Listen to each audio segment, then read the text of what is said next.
یاد رکھیں، محنتی، ذہین، قابل افراد کو اکٹھا کر لینا، ان سارے کھلاڑیوں کو اکٹھا کر لینا یہ کمال نہیں ہے، ان سب کو ایک ٹیم کی صورت میں کھلانا، ساتھ لے کے چلنا، یہ مہارت اور یہ کمال ہے، یہ لیڈری ہے۔ لیڈر ایک بندہ ہے نا، ہر فن میں ہر میدان میں تو قابل نہیں ہو سکتا۔ لیڈری کیا ہے کہ وہ سارے ماہرین کو ایک ہی سفر پہ ساتھ لے کے چلے، مشترکہ مقصد کی طرف لے کے چلے، اور اس انداز سے لے کے چلے کہ سب موٹیویٹڈ رہیں، کیونکہ یاد رکھنا ہر بندے کو مشکلات ہیں، ہر بندہ پریشان ہے، لیڈر میں اس کو اپنی مشکل کا حل نظر آتا ہے، بالکل اس طرح جیسے سخت کڑی دھوپ ہے اور اس کڑی دھوپ کے اندر اس بندے کو سایہ دار درخت کی تلاش ہے۔ دھوپ مشکلات کی، پریشانیوں کی، پرابلمز کی ہے، اور وہ سایہ دار درخت جو ہے وہ لیڈر کی ذات ہے۔ Leadership is not a title, it's not a privilege, یہ استحقاق نہیں ہے، ٹیگ نہیں ہے، کوئی خوشی، کوئی انجوائمنٹ، کوئی ملی ہوئی چیز نہیں ہے، یہ بڑی ذمہ داری ہے۔ کیا کہ لیڈر بندہ بن گیا، اپنے سے اوپر والے کے مفاد کا تحفظ کرے، اس کی عزت پہ پہرا دے، اور جو فالوور ہے اس کے، جس کا وہ لیڈر ہے، ان کو دیکھے، حوصلہ افزائی کرے۔ Each and every person is born with different talent, different gifts, different treasures, different mind set.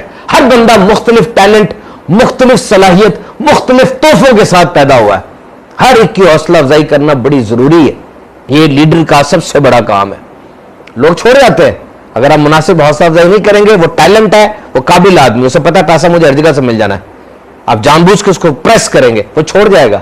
اور یاد رکھیں، نیا کوئی بندہ ہائر کرنے سے بہتر یہ ہے کہ پرانا جو آپ کے پاس تجربہ کار ہے اسی کو کسی انداز سے سیٹ رکھیں۔ اور اگر آپ لیڈر ہیں اور اپنی آرگنائزیشن میں اپنے تحت آنے والے کسی قابل آدمی کی حوصلہ افزائی نہیں کر رہے، اس کے اندر موجود صلاحیت کو نہیں چمکا رہے، وہ کبھی اپنا آپ شو نہیں کرے گا، وہ تو خاموش ہو جائے گا۔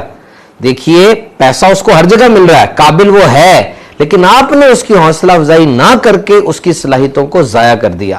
ہارورڈ کی تحقیق یہ بتاتی ہے کہ 75% لوگ، انہیں آرگنائزیشن سے، کمپنی سے کوئی اعتراض نہیں ہوتا، وہ کمپنی کو نہیں چھوڑتے، وہ باس کو چھوڑتے ہیں۔ اور یاد رکھیں، اچھے لیڈر کو ٹائٹل کی ضرورت ہوتی بھی نہیں ہے، اس کے فالوور خود چیخ کر کہتے ہیں یہ ہمارا لیڈر ہے، چمک کتنی ہوتی ہے اس کے اندر، کیونکہ مسائل کا حل نظر آ رہا ہے اس کی ذات میں۔ اور جب ہم لیڈر کا لفظ بولتے ہیں نا، لگتا ہے کوئی بڑی مشہور، کوئی بہت بڑی کوئی شخصیت سیاسی یا مذہبی قسم کی کوئی ہوگی، ارے نہیں۔